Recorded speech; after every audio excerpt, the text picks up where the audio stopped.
નમસ્કાર દર્શક મિત્રો, હું છું રૂપલ વણિચિયા. સંપૂર્ણ ન્યૂઝમાં આપનું સ્વાગત છે. પાલનપુરના કાનુભાઈ મહેતા હોલ ખાતે આંગિકમ ફાઉન્ડેશન દ્વારા 27 થી 30 માર્ચ 2026 દરમિયાન શ્રી પ્રહલાદન દેવ વિજય પદ્મ એકાંકી નાટક મહોત્સવનું ભવ્ય આયોજન થયું હતું.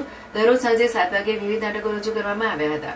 છેલ્લા 7 વર્ષથી સતત યોજાતા આ મહોત્સવમાં આ વર્ષે ગુજરાતભરમાંથી 16 નાટ્યગૃહોએ ભાગ લીધો હતો, જેમાં કોમેડી, સામાજિક મુદ્દાઓ અને સમાજના દૂષણોને સ્પર્શતા નાટકો દ્વારા દર્શકોને મનોરંજન સાથે સંદેશ પણ અપાયો હતો. જેમાં કુદરામના વતની એવા પંકજ દુર્લભલામ લિંબાચિયા લિખિત પુકાર નામના નાટકને શ્રેષ્ઠ લેખક, શ્રેષ્ઠ દિગ્દર્શક અને શ્રેષ્ઠ નાટકનો એવોર્ડ મળ્યો હતો. નાટ્ય કલાકારોના ઉત્તમ અભિનય અને સર્જનાત્મક પ્રસ્તુતિઓએ સમગ્ર માહોલને જીવંત બનાવી દીધો હતો. અને એ પ્રથમ શ્રેષ્ઠ નાટકનું ટાઇટલ જઈને જાય છે. એ નાટકનું નામ છે શું હશે? પુકાર.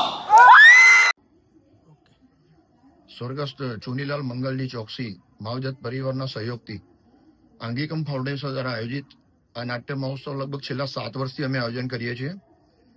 શરૂઆત અમારી પાલનપુરના નાટકોથી થઈ હતી, બનાસકાંઠા અને પાલનપુરના. ત્યારબાદ આજે અમારી યાત્રા આખા ગુજરાતભરના નાટકો અહીંયા ભાગ લે છે ત્યાં સુધી પહોંચી છે. આ વર્ષે પણ લગભગ 16 નાટકોએ આ કોમ્પિટિશનમાં ભાગ લીધો છે અને ગુજરાતભરમાંથી બહુ જ ઉચ્ચ કક્ષાના નાટકો પાલનપુરના નાટ્ય રસિકોને અહીંયા ઘરે બેઠે જોવા મળ્યા છે અને ખૂબ સરસ રીતે આ નાટ્ય મહોત્સવ ઉજવાયો. આજે એનો ચોથો દિવસ છે, ચોથો અને આખરી દિવસ છે. આજે અમે લોકો અહીંયા 4 નાટક રજૂ કરવાના છીએ અને 4 નાટકનું અત્યારે આ બીજું નાટક ચાલી રહ્યું છે અને 2 નાટક અને એના પછી પરિણામ રહેશે. વિષયો સમાજને લગતા કોમેડી અને અલગ અલગ પ્રકારના હોય છે. સમાજના દૂષણો, કુરિવાજો કે સારો મેસેજ આપતા એવા અલગ અલગ ટાઈપના નાટકોને અમે અહીંયા પસંદ કરીને લાવતા હોઈએ છીએ.